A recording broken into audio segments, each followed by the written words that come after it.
Halo teman-teman semuanya, kembali lagi di Arah Rencana. Kali ini aku Esther lagi sama temenku. Dan sebelumnya mohon maaf ya teman-teman kalau kita berdua pakai masker karena kondisi yang kurang memungkinkan. Tapi kita tetap semangat buat sharing ke teman-teman. Nah, mungkin biar lebih akrab dan lebih mengenal juga, biar temanku yang kenalan sendiri. Oke, halo teman-teman. Nama aku Christine Sally Aloina Putri Sembiring. Teman-teman di Wonosari biasanya manggil aku Sally, tapi teman-teman aku di kampus biasanya manggil aku Alo atau Nana. Aku dari jurusan Prodi kali ya nyebutnya kalau di tempatku, Prodi D3 Kebidanan Malang di Poltekkes Kemenkes Malang. Kayak gitu. Terus aku juga dari angkatan 2018. Gitu.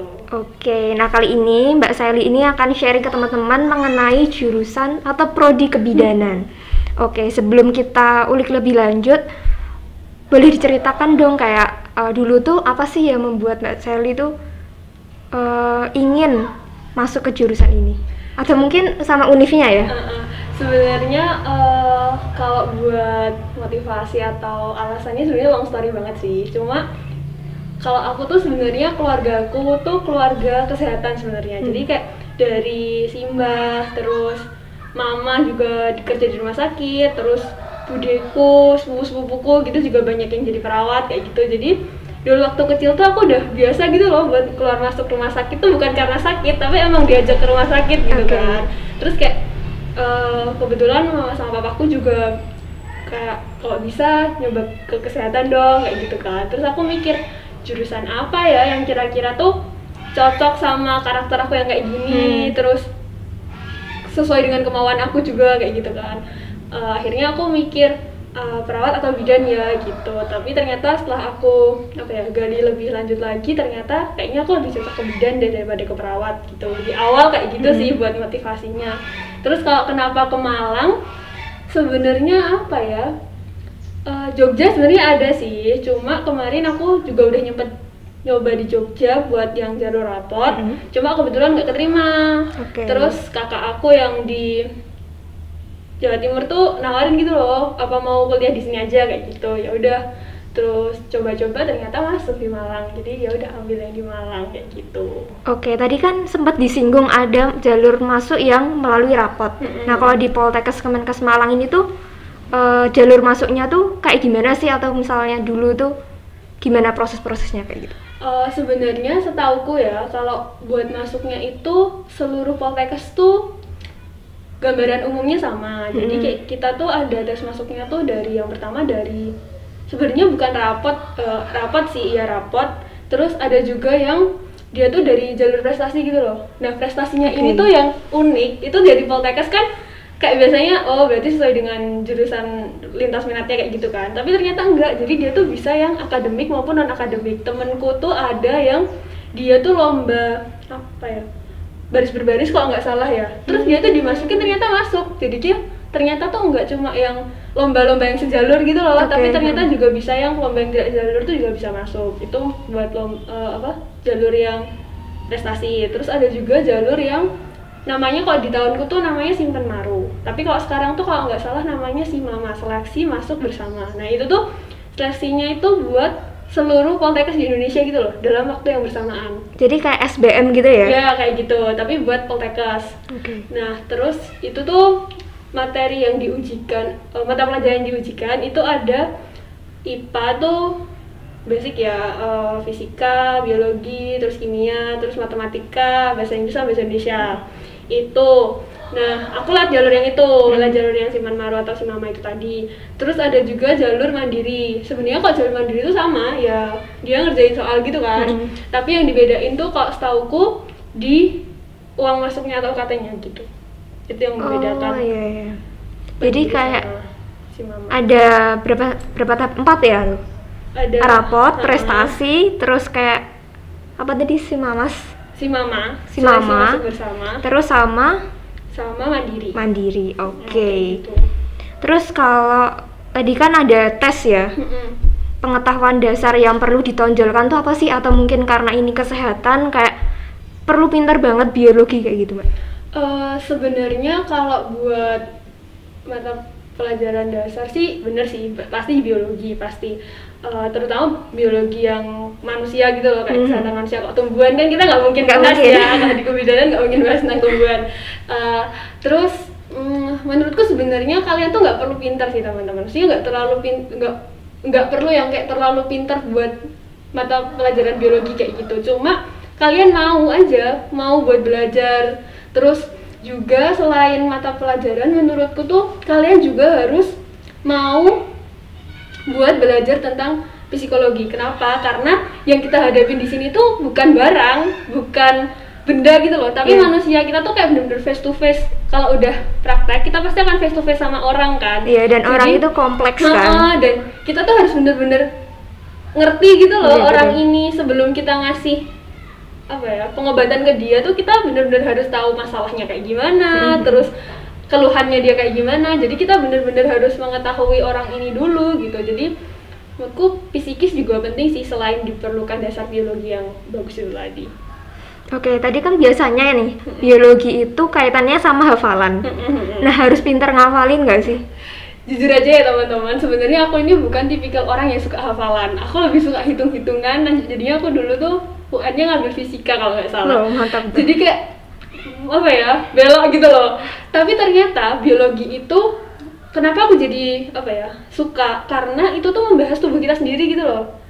Jadi kan apalagi kan kalau kebidanan tuh lebih ke tubuhnya perempuan kan. Nah, kita tuh sebagai perempuan tuh ternyata tuh tubuhku tuh kayak gini loh. Aku tuh harusnya merawat tubuhku dengan seperti ini kayak gitu. Jadi sebenarnya walaupun kita belajar itu untuk orang lain, tapi kita tuh juga bisa menerapkan itu buat diri kita sendiri gitu loh. Jadi biologinya tuh jangan kalian pikirkan kayak yang hafalan. Iya sih sebetulnya hafalan, cuma lebih mudah karena itu kita punya gitu loh. Jadi bisa nunjuk sendiri ya. Jadi kayak bisa ngerasain kayak gini, ternyata peredaran darahku kayak gini, ternyata siklus menstruasiku kayak gini gitu. Jadi kita bisa belajar sendiri dengan diri kita sendiri kayak gitu loh, Bar. Oke. Lanjut ke pertanyaan selanjutnya. Peralatan atau software apa sih yang perlu disiapin sama teman-teman yang mau masuk jurusan ini? Misalnya kayak software tertentu, misalnya kaitannya sama kebidanan kayak gitu. Sebenarnya kalau buat software enggak sih, cuma kayak yang basic office biasa-biasa kayak gitu, kayak Excel, PowerPoint, Word kayak gitu buat kerjain paper dan lain sebagainya. Cuma kalau menurutku ya, itu yang perlu disiapin tuh mah kayak alat-alat gitu loh, Dar. Kayak kadang tuh kita di semester awal tuh aku bahas tentang kayak kebutuhan dasar manusia, terus pengecekan kesehatan yang basic kayak gitu loh. Nah, itu tuh kayak tensi, stetoskop kayak gitu tuh sebenarnya enggak harus. Cuma kalau punya tuh kayak lebih bagus gitu loh, karena kita bisa meningkatkan skill kita dengan terbiasa menggunakan alat-alat tersebut. Kayak misalnya nih, kita punya, kayak aku di rumah punya tensi, stetoskop, termo. Kan aku bisa ngecekin tensinya mamahku, papahku, kayak gitu-gitu bisa loh. Latihan sendiri lah gitu. Latihan sendiri kayak gitu. Terus dulu juga pernah aku tuh sebenarnya tuh di lab juga disediain. Cuma kalau punya sendiri tuh bakal lebih mudah gitu loh. Karena kayak contohnya dulu tuh aku suruh heading. Jadi kalau misalnya habis ngelahirin kan mungkin ada robekan di jalan lahir gitu kan. Jadi kita harus dijahit gitu kan. Nah, sebenarnya si alatnya heading ini sama kampus tuh disiapin. Cuma kayak setiap heading aja satu orang tuh paling nggak 30 menit gitu loh. Nah, kalau misalnya mau giliran si alat headingnya ini diputer satu kelas ya lama banget kan. Makanya kayak mungkin ada yang alat-alat yang kayak penggunaannya kayak gitu loh. Jadi lebih bagus kita punya sendiri. Atau juga alat-alat ini bisa buat nyicil nih, kan kadang ada yang dia lulusan kebidanan terus mau mendirikan rumah bersalin sendiri. Nah, si alat ini tuh bisa buat nyicil kayak investasi gitu ya. Kayak gitu sebenarnya. Cuma jangka panjang banget sih. Cuma bisa kok mau kayak gitu. Kalau kisaran harganya nih itu buat teman-teman yang misal menyiapkan itu tuh perlu nabung dulu dalam jangka waktu lama atau bisa dijangkau lah ini? Kalau buat alat-alat kesehatan tuh aku juga baru tahu ini sih, Kak. Sebenarnya tuh range harganya tuh bisa kok teman-teman mau yang murah dulu, misalnya katakanlah ya, mau yang murah dulu terus nanti besok nabung lagi buat beli yang agak mahal. Cuma memang kalau yang mahal itu biasanya kan kualitasnya lebih bagus gitu kan. Benar. Tapi kalau cuma misal mau buat belajar gitu kan, yang penting kan kita skillnya dapat gitu kan. Nah, itu bisa pakai yang harganya standar lah, nggak yang terlalu mahal banget gitu loh. Terus juga kalau kayak alat-alat heating semuanya sih, kayaknya semuanya tuh ada yang dia kualitasnya kayak gini, harganya segini kayak gitu. Jadi kalau buat harga ya enggak yang memberatkan lah ya. Memberatkan lah kayak gitu. Cuma ya balik lagi kayak kemampuan kita buat belinya kayak gimana. Soalnya dosen pun juga nggak mengharuskan kamu beli yang harga segini ya, gitu tuh enggak sebenarnya. Cuma balik ke kitanya lagi. Oke, kalau dari semester 1 sampai semester 6 itu apa aja sih yang dipelajari, misal matkulnya, dan mungkin boleh diceritakan kayak perjalanannya itu kayak gimana? Kalau buat matkul tiap semesternya itu aku sukanya tuh kita tuh berkesinambungan gitu loh. Dari awal pun dosen udah bilang kalau kita itu mempelajari siklus kehidupan wanita dari dia lahir sampai dia tua kayak gitu loh. Nah, dan aku belajarnya itu tersistem jadi kayak kita tuh mempelajarinya kalau semester 1 tuh pasti ada dasar-dasar dulu kan, kayak fisiologi, anatomi, kayak gitu-gitu kan. Terus ada juga kebutuhan dasar manusia namanya, kayak terus belajar nyuntik, belajar kayak gitu-gitu loh, yang dasar-dasar gitu. Terus semester kedua tuh kita mulai belajar asuhan kebidanan, kehamilan pertama tuh. Jadi urut dari hamil, terus nanti semester ketiga tuh kita belajar tentang persalinan, terus masa nifas atau masa pasca persalinan, menyusui gitu kan. Terus bayinya juga kita belajar gitu. Terus semester keempat itu kita belajar tentang keluarga berencana, KB, kayak gitu kita juga pelajari. Terus komunitas, terus ada juga penyakit yang diderita di objin gitu. Terus nanti semester 5-nya gadar atau gawat darurat, baru di semester 6-nya full praktek. Kayak gitu sih. Oke, kalau aku mau nyinggung masalah yang anatomi tadi, itu tuh benar-benar anatomi full atau misal kayak anatomi khusus kebidanan aja gitu? Sebenarnya kalau belajarnya tuh kita full, jadi ya semuanya kita pelajari. Berarti dari ujung kepala sampai ujung kaki? Tapi ya kita belajarnya lebih fokus ke apa yang berhubungan di kebidanan kayak gitu. Contohnya misalnya otak ya, otak tuh enggak kita serta-merta, ya semuanya pasti diberikan kan sama dosen, tapi pasti di semester-semester selanjutnya sesuai dengan asuhan apa yang dibahas itu menjurus ke anatomi yang lebih khusus lagi, kayak misalnya persalinan. Dia tetap bahas otak, kayak bagian-bagian otak yang berhubungan saat persalinan kayak gitu kan juga ada kan. Terus tapi nanti lebih fokusnya ke bagian pinggul, anatomi pinggul, terus anatomi jalan lahir kayak gitu-gitu kan. Kayak gitu. Nah, itu kan mirip ya sama apa yang dipelajari mungkin teman-teman di jurusan kedokteran. Nah, sebenarnya itu bedanya apa sih kebidanan sama jurusan kedokteran, khususnya misalnya yang mau ambil spesialis kandungan gitu? Sebenarnya beda banget ya antara kedokteran kandungan atau biasanya disebut objin sama kebidanan. Kalau kebidanan itu dia seorang bidan itu melakukan pertolongan itu sesuai dengan keadaan-keadaan yang normal. Kayak gitu. Nah, kalau yang dokter itu dia lebih fokus ke patologi atau adanya resiko-resiko tinggi, terus adanya penyakit kayak gitu. Contoh gampangnya kayak gini, misalnya ada orang mau melahirkan nih, orang mau melahirkan, dia selama hamilnya tuh periksanya ke bidan terus. Nah, di tengah-tengah keadaannya dia tuh ada yang menyebabkan dia tuh resiko tinggi kehamilannya, misalnya preeklamsi atau apa, pokoknya ada penyakit yang dia menyebabkan dia tuh menjadi resikonya tinggi. Nah, kita sebagai bidan harus menyarankan ke ibunya merujuk ke dokter, karena itu sudah bukan wewenangnya kita kalau sudah ada resiko tinggi.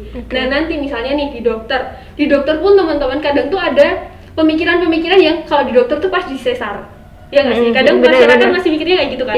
Padahal sebenarnya ke dokter pun kalau misalnya dia masih dalam keadaan yang bisa dilahirkan secara normal, pasti dokter akan melahirkan secara normal kok. Cuma kenapa kalau gitu kenapa nggak di bidan aja gitu kan, bisa ngelahirin normal? Karena kalau di dokter tuh dokter sudah siap dengan keadaan darurat yang misalnya dia persalinan, tapi misalnya darah yang keluar banyak banget kayak gitu kan, dokter udah siap. Nah, kalau bidan kan kita memang nolongnya tuh yang normal gitu loh. Jadi kalau misalnya yang resiko tinggi itu pasti kita harus rujuk ke dokter. Nah, kalau misalnya emang lewat jalan lahir itu nggak bisa, ya dokter pasti akan menyarankan buat sesar gitu kan.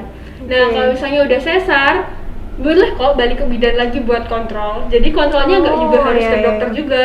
Kayak misalnya buka jahitan atau ganti perban jahitan kayak gitu tuh di bidan juga boleh. Jadi sebenarnya merujuk pun enggak yang 100% ke dokternya, tapi pasti balik lagi ke pasiennya. Kamu maunya kayak gimana gitu loh. Karena dari dulu pasti ditekankan sama dosen tuh kamu tuh jangan memaksakan kehendak kamu ke pasien. Ya pasien itu tetap harus memilih kemauannya dia sendiri gitu loh. Mau kayak gimana, mau ke dokter, mau ke bidan. Kita kan cuma bisa menyarankan doang, tapi yang milih kan pasti pasiennya kayak gitu. Oke, berarti intinya bedanya kebidanan sama kedokteran bagian kandungan itu kalau misalnya kebidanan itu yang kasus normal nih. Kalau yang kedokteran untuk yang kandungan itu yang patologi gitu ya. Oke. Biasanya kalau di jurusan kesehatan itu nggak lepas sama namanya praktikum. Nah, praktikumnya tuh kayak gimana? Mungkin kayak kegiatannya kayak gimana? Misalnya awalnya gimana, akhirnya gimana gitu. Kalau buat praktikum tuh sebenarnya kita aku boleh rangkum jadi dua macam kali ya. Yang pertama tuh praktikumnya kita di lab sama praktik kita ke lahan gitu.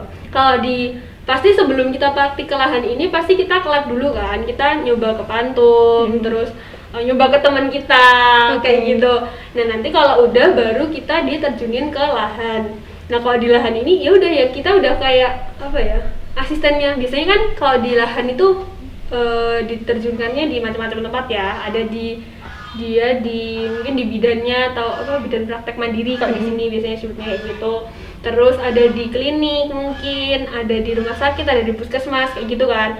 Nah, ya udah kalau yang paling kerasa menjadi bidan itu ya ketika kita ditempatkan di bidan praktek mandiri itu. Kenapa? Karena kalau kita di sana itu udah kita tuh kayak asisten bidannya gitu loh. Udah kayak bidan beneran, bahkan kadang ada bidan-bidan tertentu yang di tempat itu jangan bilang kalau mahasiswa ya kayak gitu, karena biar pasiennya yakin gitu ya. Biar pasiennya yakin, karena kan kadang kalau dipegang saya ditangani sama mahasiswa kan kayak nggak berani gitu iya kan. Sih, bener-bener. Kayak gitu, itu kayak gitu. Terus kalau di puskesmas kadang ada sih namanya poli KIA, kesehatan ibu dan anak. Tapi kadang juga kalau di puskesmas tuh kita ditempatinnya nggak cuma di KIA doang. Aku pernah ditempatin di umum. Tapi ya kita nggak ngapa-ngapain, kita cuma paling ukur tensi atau nimbang berat badan, cek suhu kayak gitu-gitu yang basic-basic kayak gitu loh. Kalau buat menanganinya pasti dipegang sama dokter kayak gitu. Rumah sakit juga sama. Kadang juga ditempatin ada kakak tingkatku ya, karena kalau aku kan nggak merasakan di rumah sakit karena pandemi ya teman-teman. Iya sih benar. Jadi kakak tingkatku dulu ceritanya dia pernah ada yang ditempatin di jantung, di ruangan yang khusus menangani penyakit jantung kayak gitu. Terus ada yang di umum juga, jadi kayaknya macam-macam juga ya, nggak cuma di kebidanan aja kayak gitu. Cuma ya balik lagi pasti kita nanganinnya cuma nanganin basic-basic, ganti infus lah atau apa kayak gitu. Nah kalau praktek yang langsung gitu tuh di semester berapa sih Mbak? Kalau aku mulai praktik kayak gitu tuh setelah diberikan asuhan kebidanan, jadi di semester 2 itu udah mulai praktek. Oh udah itu? Balik lagi ke masalah karena aku anak diploma, jadi diploma kan pasti untuk komposisinya tuh lebih banyak praktik daripada ke teori kan, karena 60% praktik, 40% teori. Jadi dari semester 2 tuh kita udah dibiasain buat terjun ke lahan. Ya walaupun ya masih benar-benar dibimbing. Dibimbing kayak gitu, enggak yang dilepas. Nah, kalau udah semester 6 tuh biasanya Mbak tak tinggal sholat ya, Mbak tak tinggal makan ya. Gitu kita udah dilepas gitu loh. Kayak gitu. Jadi ya udah harus dibiasain sih, dari semester 2 udah terjun ke lahan soalnya. Oke, terus kalau masalah tugas nih, bentuk tugas-tugasnya kayak gimana? Jadi kalau buat tugas di kebidanan itu sebenarnya ya ada sih hal-hal yang sama kayak mahasiswa-mahasiswa lainnya, kayak paper, terus ngerjain presentasi kayak gitu-gitu. Terus Excel juga kadang ngolah data. Cuma yang paling terngiang-ngiang kalau di kesehatan tuh biasanya kita sambatnya tuh masalah ASKEP. Pernah dengar nggak sih ASKEP? Asuhan kebidanan atau ASKEP pakai B atau ASKEP pakai P. Kalau pakai P kan keperawatan ya, asuhan keperawatan. Nah kalau kita tuh ASKEP pakai B, asuhan kebidanan. Itu tuh kayak, jadi kalau kalian praktikum kan setelah kalian selesai praktikum kalian nulis laporan apa sih namanya, laporan praktikum kayak gitu kan. Nah kalau aku tuh selesai aku melakukan tindakan ke pasien, aku tuh menuliskan itu sebagai asuhan kebidanan. Oke, kayak tadi habis ngapain aja, terus hasilnya gimana gitu. Jadi kayak misalnya ada ibu hamil, terus aku meriksa dia gitu kan, ya aku tulis setiap apa yang dia keluhkan, terus data subjektifnya apa aja, kayak dia dulu sebelumnya persalinannya riwayatnya kayak gimana ya, bla bla bla bla, dari data dari ibunya, terus hasil aku melakukan pemeriksaan tuh kayak gimana, tekanan darahnya, terus apakah ada protein urin dan lain sebagainya, terus analisisnya tuh kira-kira ibunya ini resikonya tinggi, apa resikonya rendah, apa normal, fisiologis apa enggak, terus baru kita penata laksanaannya kita ngelakuin apa, kayak misalnya oh kita merujuk karena resikonya tinggi, atau oh kita berikan edukasi mengenai ini gitu. Dan yang perlu jadi ingat nih aku jadi yang perlu teman-teman tahu, ternyata bidan tuh enggak muanya kita kasih obat gitu loh ternyata.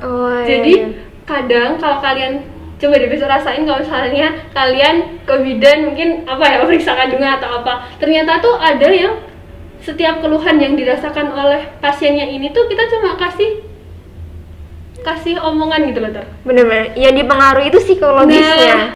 Karena apa? Karena proses kehamilan atau keadaan hamil itu adalah keadaan yang normal, karena setiap orang cewek yang udah nikah kayak gitu tuh pasti kalau hamil tuh kayak ngeluhnya tuh kayak aduh aku kok gini banget sih mbak, pinggangku sakit kayak gitu, padahal itu tuh memang keadaan yang normal. Ya siapa kalau dikasih beban di depan kan pasti pinggangnya juga ketarik dan sakit kan.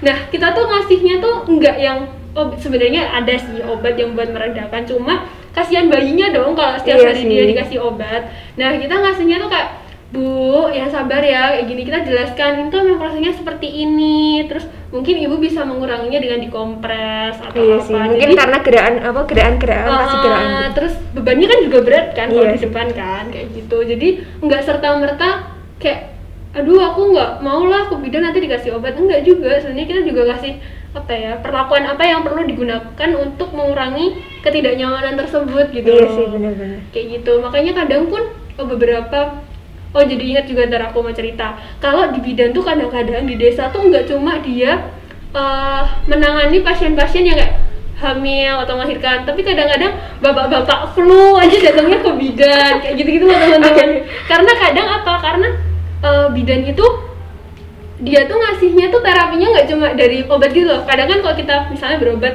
kemana gitu ya, diperiksa, udah tahu penyakitnya, dikasih obat, udah selesai pulang. Nah kalau di bidan tuh pasti kita nggak diajak ngobrol, biasanya ya yang diajari di dosenku tuh kayak gitu. Jadi kayak diajak ngobrol, diajak gimana sih sebenarnya dapat penyakit ini tuh karena faktor apa, kita cek dulu faktornya. Oh berarti ya ini harus dikurangi apa, misalnya ngerokoknya dikurangi apa biar nggak batuk kayak gitu loh. Jadi kita tuh terbiasa buat ngobrolnya itu yang membuat kadang mereka tuh lebih memilih berobat ke bidan daripada ke dokter, walaupun kita sebagai bidan pun juga nggak boleh ngasih obat yang apa ya di luar tanggung kayak kalau paling ya kok bapaknya batuk apa-apa gitu kita kasih cuma paracetamol. Kita cuma berani ngasih obat-obat yang kayak basic atau bukan obat yang keras gitu loh karena bukan wewenangnya kita sebenarnya kayak gitu. Terus kegiatan dari semester 1 semester 6 tadi kan ada kuliah, terus ada praktikum. Terus kalau di semester atas tuh kayak ada KKN atau magang gitu nggak sih mbak? Kalau buat KKN ada sih. Kita KKN-nya tuh namanya komunitas, kebidanan komunitas. Itu ya kayak KKN kita diterjun kakak tingkat ya. Aku enggak, soalnya aku pandemi. Jadi diterjunin ke suatu tempat dan kita itu suruh menyelesaikan masalah yang ada di tempat itu yang berkaitan dengan kesehatan terutama kebidanan. Kayak misalnya contohnya aku kemarin kan daring ya teman-teman, tapi aku ngambil datanya cutting. Itu kayak kita menyelesaikan permasalahan, oh ternyata di sini tuh penduduknya angka kelahirannya terlalu tinggi karena nggak ada yang pakai KB katakanlah kayak gitu. Oh berarti kita harus ngasih edukasi mengenai KB kayak gitu. Jadi kita menyelesaikan permasalahan yang ada di daerah setempat itu kayak gitu. Nah kalau misalnya KKN itu tuh karena ini kan kampusnya di Malang, apakah KKN-nya tetap di sekitar Malang atau kayak dikirim ke daerah-daerah lain gitu? Kalau dari track recordnya kakak tingkatku ya itu pasti ditempatkannya di Malang aja sih, karena menurutku Malang pun masih banyak banget apa ya masalah-masalahnya, terutama dan jangan dipikirkan kalau KKN itu ya di kota ya teman-teman. KKN-nya biasanya emang ditempatin di kayak agak desa-desa kayak gitu loh, yang biasanya apa ya pengetahuan kesehatannya masih rendah atau kayak banyak gitu. masalah juga kan di sana. Yang perlu sebenarnya aku nggak mau ngomong itu sih tapi dijelasin sama Esther kayak gitu. Jadi masih banyak keadaan juga sih yang masalah-masalah yang sebenarnya masih bisa diselesaikan dengan kita datang ke sana kayak gitu. Oke, nah ini kan Mbak Sally udah menjalani kuliah dari semester 1 sampai semester 6. Nah, sebenarnya jam kuliahnya itu fleksibel nggak sih Mbak? Yang ini sih yang agak menarik untuk diceritakan ya. Sebenarnya momok terbesar di aku kuliah di kebidanan itu nggak tahu jurusan lainnya kayak gimana ya. Kalau di kebidanan itu kan kita dosennya macam-macam ya, kayak ada dosen yang dia itu seorang dokter misalnya, atau juga mungkin ada dosen yang dia emang sesibuk itu gitu loh. Nah, yang aku sorotin itu biasanya karena keadaan dosennya kayak gitu tuh kadang ngasih taunya kayak dadak gitu loh. Kayak sebenarnya jamnya segini, tapi didadak, Mbak ternyata saya nggak bisa, minta tolong ganti jadi nanti malam ya, kayak gitu. Karena yang namanya katakanlah dokter ya teman-teman, dokter kan pasti dari pagi sampai siang sore kan dia praktek kan, misalnya di puskesmas atau di rumah sakit. Nah dia nanti gantinya mintanya malam mungkin atau gimana. Nah aku pernah dapet jadi dia tuh dokter terus dia tuh karena sesibuk itu dan rumahnya jauh, dia tuh minta kita buat kuliah jam 5 subuh. Ya ampun. Gitu. Itu tuh kayak jam 5 subuh gitu kan. Pada bangun Mbak? Bangun, tapi sampai di kelas dia tidur lagi. Ya karena itu pas offline ya? Pas offline masih di semester awal. Akhirnya pas online. Enggak, jadi nggak bakal ada yang bangun sih kayak online.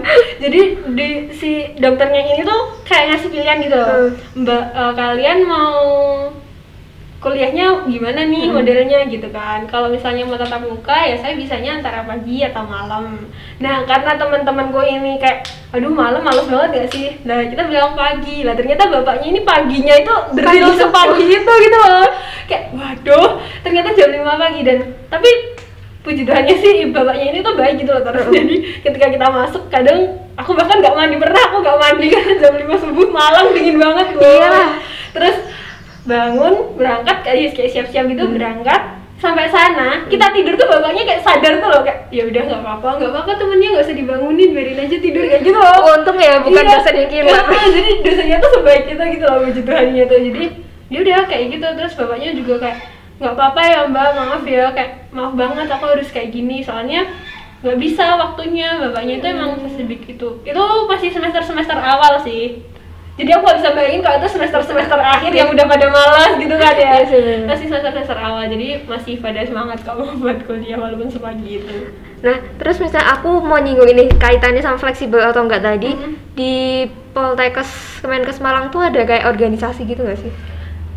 Ada. Jadi kayak ya masih sama kayak univ-univ yang lain walaupun bukan Poltekkes. Jadi kita ada BEM-nya, terus ada himpunan mahasiswa jurusan juga kayak kebidanan atau keperawatan atau terapan kayak gitu. Terus juga ada UKM-UKM-nya kok. Jadi teman-teman yang berpikiran kalau kami belajar terus atau praktek terus enggak juga ya teman-teman.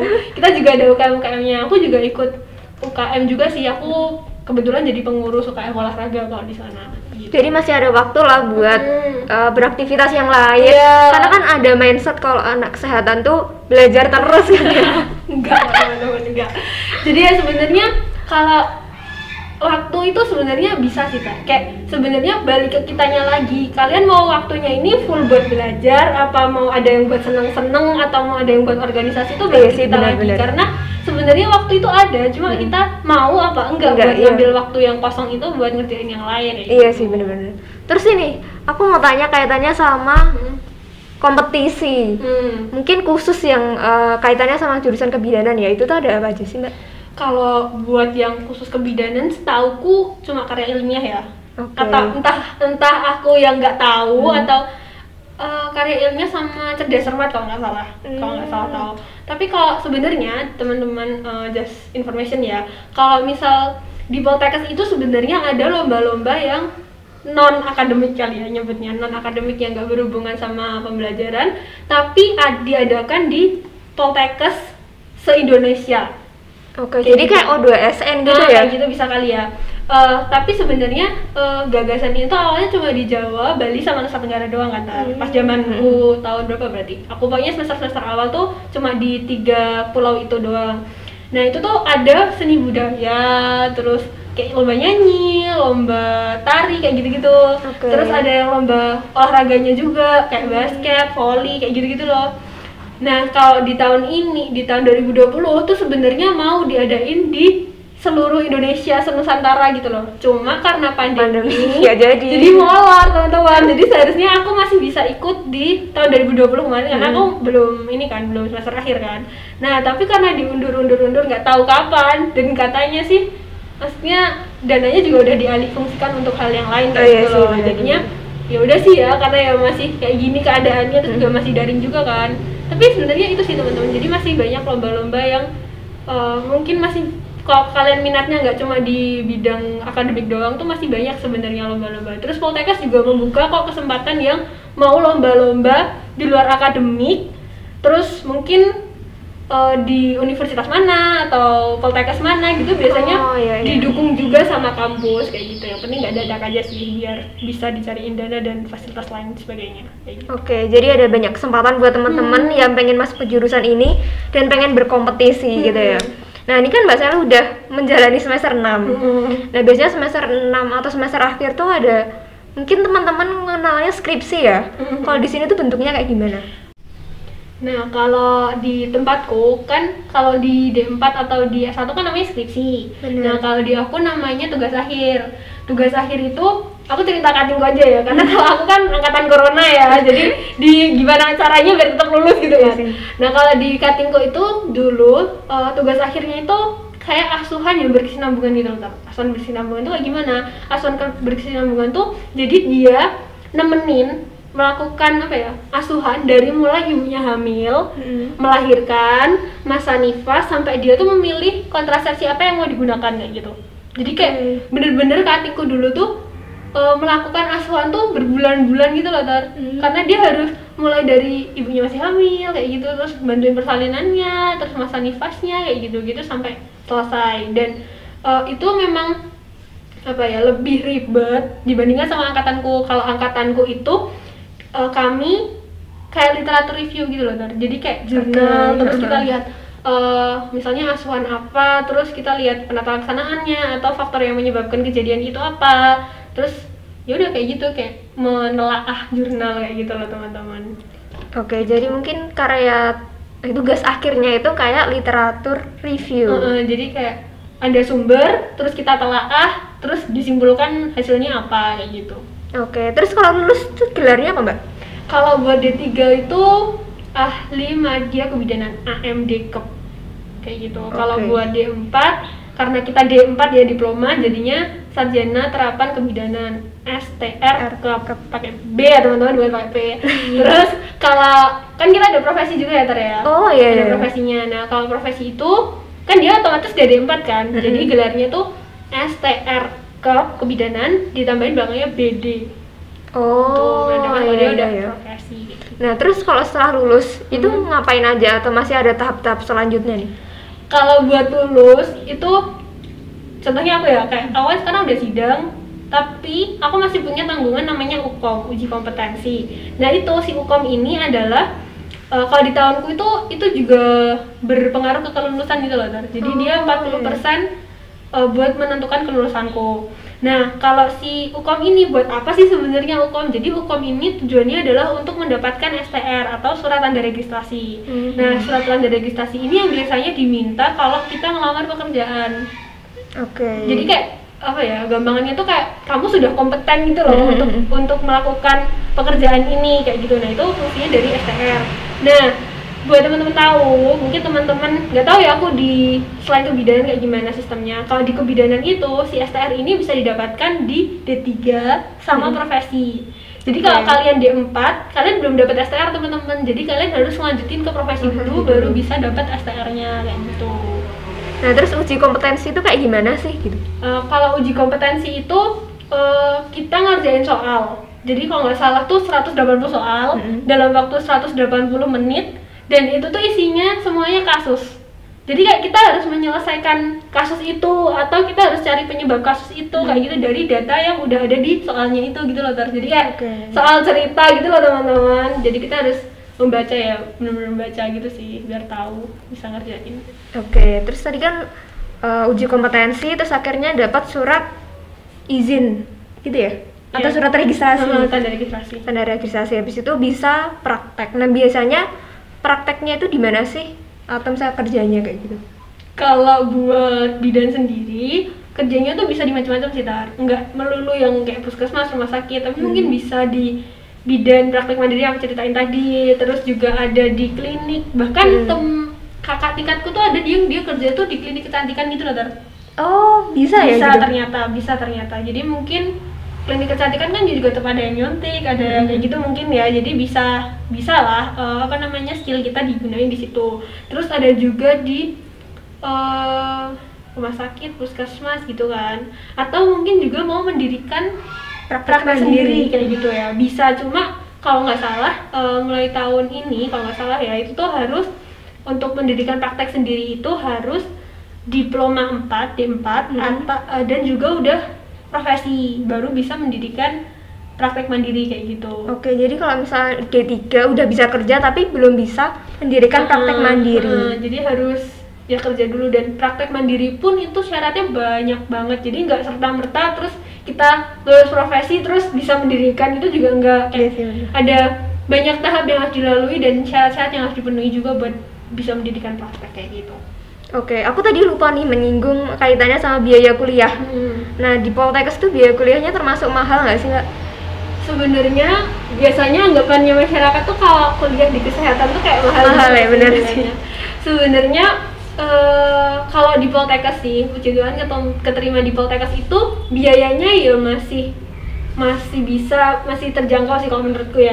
Dan ternyata ketika aku tanya-tanya sama teman-temanku yang swasta tuh agak jauh juga jaraknya gitu. Nah, ya mungkin kelebihannya karena kita di negeri kali ya, di politeknik negeri, jadinya mungkin emang harga yang dibayarkan buat kuliah tuh nggak yang terlalu mahal gitu loh. Gitu sih teman-teman. Sama mungkin kita udah gratis gitu loh, kalau mau praktek mau apa gitu kita udah gratis.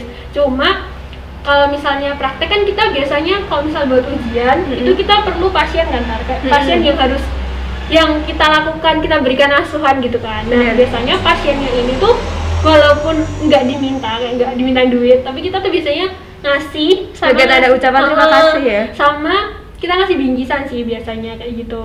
Ya kayak gitu-gitu sih paling. Sama paling kalau praktek kan kita harus ngekos kan. Biasanya kan ditempatkannya nggak yang di dekat-dekat kampus gitu loh, tapi di mana kalau buat praktek tuh biasanya ada yang sampai ke Bangil, teman-teman Bangil, terus sampai ke Blitar kayak gitu loh. Jadi kita harus ngeluarin uang lagi buat ngekos di daerah situ kayak gitu. Atau mungkin biasanya kalau di bidan juga kita bisa ngekos di tempat bidannya, tergantung sama kebijakannya bidannya kayak gimana. Oke, nah selama ini Mbak Sally itu kuliah, ada nggak sih yang nggak sesuai sama ekspektasi sebelum masuk ke jurusan ini? Kalau buat ekspektasi sama realita ya, dulu tuh aku pikir kalau kebidanan tuh ya udah kita nanganin semuanya cewek gitu kan. Ternyata ketika aku pertama kali banget masuk praktek, tiba-tiba tuh ada bapak-bapak, dia tuh minta disuntik. Lah kan kalau disuntik kan kita harus buka bagian tubuh bapaknya kan, kayak kaget gitu loh. Aku soalnya kayak selama ini teman-temanku cewek semua, pantungnya ya digunain cuma pantung. Terus biasanya kita juga nyuntik ke teman, dan itu bapak-bapak. Jadi kayak ternyata kalau di daerah-daerah yang jauh dari dari pengobatan, dari tempat kesehatan kayak gitu tuh, bidan tuh juga yang tadi aku bilang di awal juga disasar buat memberikan pengobatan ke bahkan semua jenis penyakit. Aku pernah juga dapat pasien tuh, Mbak, jantungku tuh kayak beritanya keras banget kayak. Ya iya sih, kita tahu, maksudnya kita juga belajar tentang itu, cuma kan itu bukan kemampuan kita ya, jadi kayak belajar sedalam itu ya. Tapi ya untungnya kita dikasih ya itu tadi ilmu tentang komunikasi terapeutik itu tadi, jadi kita ngasihnya tuh bukan obat karena bukan kewenangan kita kan, jadi kita ngasihnya tuh kayak ilmu gitu loh, pengetahuan ke bapaknya itu, oh mungkin bapak seperti ini, nah kalau misalnya bapak mau mendapatkan pengobatan, mungkin bapak bisa ke dokter ini, dokter yang spesialis khusus ini kayak gitu. Jadinya jangan bayangkan kebidanan cuma mempelajari tentang bahasan-bahasan kebidanan. Ternyata kalau udah ditempatkan di lahan tuh banyak yang penyakit tertentu yang tetap datang ke bidan kayak gitu sih. Nah, kalau kesulitan yang dihadapi nih Mbak, Kesulitan atau malah nggak pernah mengalami kesulitan nih? enggak lah ya, pasti mengalami apa ya.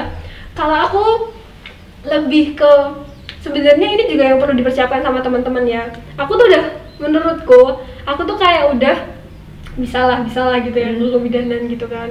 Ternyata teman-teman tekanannya itu begitu berat gitu ya. Kenapa? Karena kita tuh nolongin orang bersalin loh, 2 nyawa loh yang kita tolong tuh. Kayak sebenarnya tantangannya tuh bukan di biaya dan lain sebagainya, tapi di mental sih menurutku. Karena yang udah kita nolongin orang mau bersalin kan pasti bingung kan ya, Karena panik, ibunya panik lah, jangan sampai kitanya juga panik lah. Kadang aku tuh masih mengalami kepanikan itu gitu loh. Nah terus setelah diceritain cerita ternyata kepanikan itu berasal dari ketidaksiapan kita. Nah kalau misalnya kita nggak siap tuh kita akan menghasilkan si kepanikan itu tadi. Makanya dosen pembimbing atau si aiku pasti kayak disiapin ya Mbak, disiapin belajar buat ini kira-kira kalau ada keadaan kayak gini gimana kayak gitu. Dan selain itu di sisi lain juga kita harus ketemu sama berbagai macam orang kan. Yang namanya pasien kan kita nggak bisa milih kan ya, mau pasien yang ini aja enak atau gimana. Pasti kan mereka datang ke kita tuh dengan berbagai macam sifat.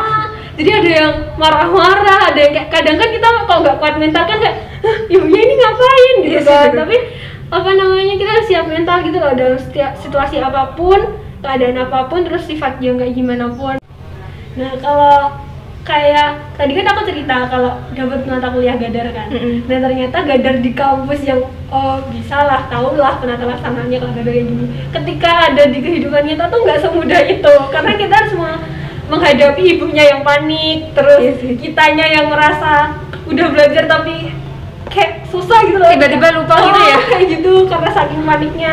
Terus kadang juga aku pernah dapat kasus Gadar itu, kita suruh datang ke rumahnya beliau kan, terus dirubung sama semua tetangga-tetangganya gitu loh. Ya Jadi kita bingung kayak, kita harus ngapain kayak gitu, karena udah bingung, terus banyak orang banget, jadi kita semakin bingung gitu loh. Melakukan apa. Sebenarnya itu adalah sebuah kesalahan sih. Harusnya kita harus nyetarin tempat biar enggak ada orang-orang yang mengganggu, maksudnya mengganggu tindakannya kita kayak gitu loh. Kayak gitu sih. Tapi ya namanya orang di masyarakat kan gak semudah kepo itu. Ya soalnya Gak semudah itu, dan emang itu udah segadar itu sih waktu itu. Jadi susah lah kalau mau buat diituin. Terus selain itu juga menyiapin mental tuh juga ke pembimbingnya. Kenapa? Karena